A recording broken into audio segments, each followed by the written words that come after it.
Hey guys, today I want to talk a little bit about the expat commitment. For a lot of people coming over here, I don't think they realize what the expat commitment really means. It means that you're pretty much committed when you get here. A lot of things happen that once you come here, it's hard to get back to the States because it's kind of rough. So you have to be fully ready and prepared when you get over here to live over here permanently, because for some people there's no going back. For some people, once they sell their house and they settle down over here and they buy a house, you can't just get up and go back home that quick sometimes. And also you want to make sure that when you do things over here, you do things right. A lot of guys coming over here on the tourist visas, nix that, spend the extra money, whatever you got to do to get the retiree visa, the SRV visa that we talk about. Get it, it's a commitment, okay? If you're coming over here on a tourist visa, 36 months later, you're out of here. And you got to come back. You got to fly someplace and come back. And you know what? In today's world, you don't know if you can come back. So for you guys that are planning, I mean, it's a risky proposition for you to come over here on the tourist visa. I'm not telling you not to do it. I'm telling you that think about it and think about the retiree visa as an alternative. Now, I'm not telling you to do that because I don't make a nickel off that when I help people do that. I just think it's a really, really good alternative to being a tourist, a permanent tourist in the Philippines. Okay. Yes, there are other ways to get in here. You can do an investment visa, which costs a lot of money. I think it's like $75,000 or whatever it is. I don't know anything about that, so I'm not going to even go into that because I don't cover that visa. I cover the SRVs. Okay. But as far as commitment over here, once you come here and you want to make this your home, make sure you can stay here. You want to make sure that you can stay here because it's your home. If you come here and you get married, that's one thing, because you can get the balik bayan visa and all that stuff and you're pretty much good. I don't know that much about those. I don't get into those that much. I have people asking me all the time about them. I'm not really up on the balik bayan visas because this channel is more about retiring and living in the Philippines and things like that. But I mean, that's a pretty easy one. If you get married, pretty much you can stay here. I don't know if you have to leave after a certain amount of time or whatever, or how that works. Maybe somebody can put something in the comment section that lives over here on the one of the balik bayan visas or whatever, if you can stay here forever. I'm not sure. People ask me, but I'm really not sure, because most of the guys that I know over here are single. A few of them are married, some of them aren't, but we really don't get into that conversation much. We just don't talk about that type of stuff. We usually talk about different things. Sometimes we talk politics of what's going on in the U.S. We try to stay out of politics, like the hardcore politics about Republican and Democrat for the most part. But we talk about what's going on, all the craziness that's going back on in the States. And everybody's concerned over here about that. They're getting worried about it. But, when you come over here, just understand that if you are going to make the Philippines your lifelong commitment, that it's really, really, really hard to go back. I mean, I'm not going to lie to you and say, hey, I've never thought about going back. I have. I've had bad days over here too, like everyone else. And then, I came to my senses and said, you know what? I'm not going back home. I'm just not going to do it. And thank God I didn't, because, I'm happy here for the most part. I'm more happy here than I am back in the States. And I'm committed to staying here. I think the only time I would ever probably leave here is if a war broke out in the Philippines or something bad where they were going to come after me or whatever. And I'm not even sure if I would leave then. I'm not sure. It would be a knockout blow to me for sure, both in a lot of ways. It'd be a big soulful hit in my belly to have, like war break out over here. And there's a lot of rumors of war throughout the world right now, and it's getting scary. And the Philippines is certainly one of those places that is worried. Taiwan and a lot of this, the South China Sea area, everybody's getting worried about what's going on with China. There's a big buildup of ships. They're popping ships out left and right out of their shipyards. It's getting crazy. And everybody's a bit concerned over here because of the military buildup. We have bases over here the Philippines is letting us use.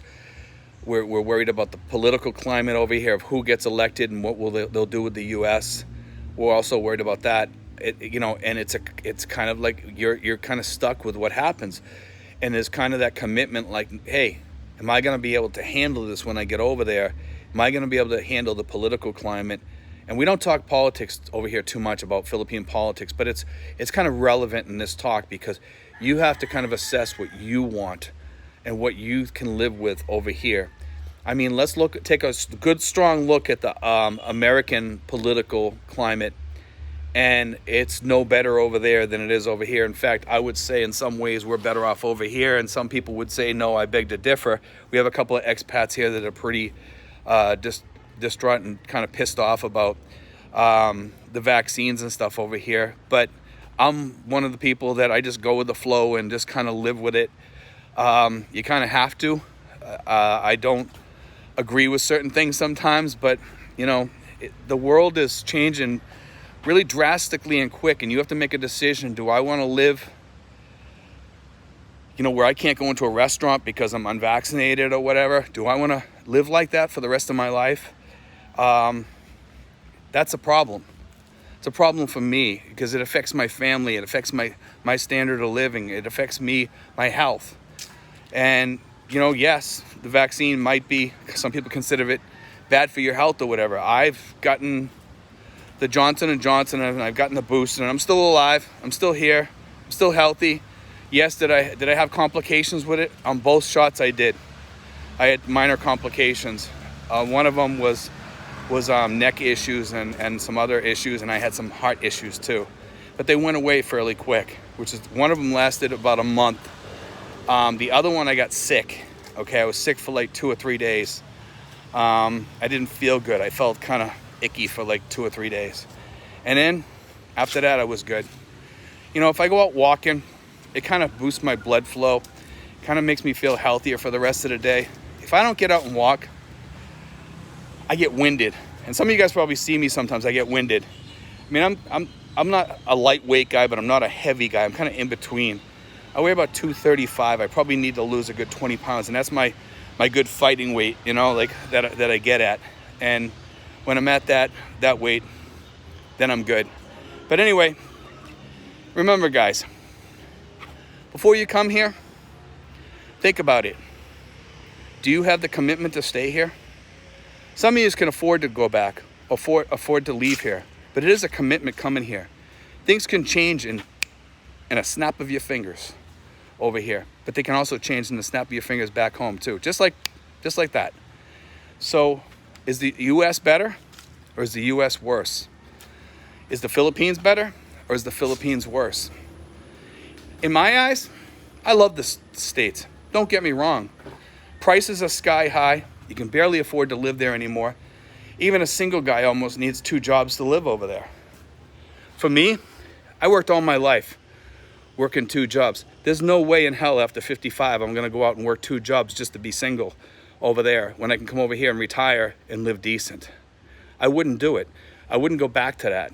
If I go back home, even with the decent income that I have right now with my retirement, I'd probably have to take up another, either a part-time or full-time security type job where I could just kind of sit on my butt and relax, on my job on a weekend or something like that. Do something like that, but then it's taking up your time on the weekend where you can't enjoy life.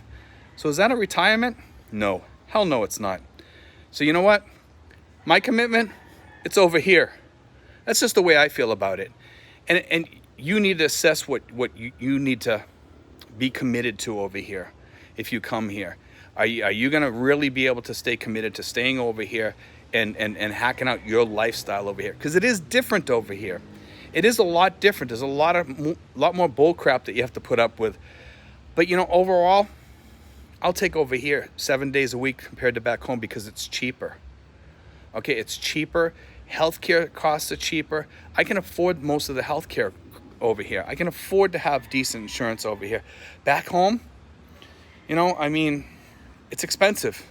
It would take a good chunk of my retirement money to get good insurance through my municipality. That's the sad part. But anyway, guys, think about it. Think about your commitment. Do you have the commitment that it takes to be an expat?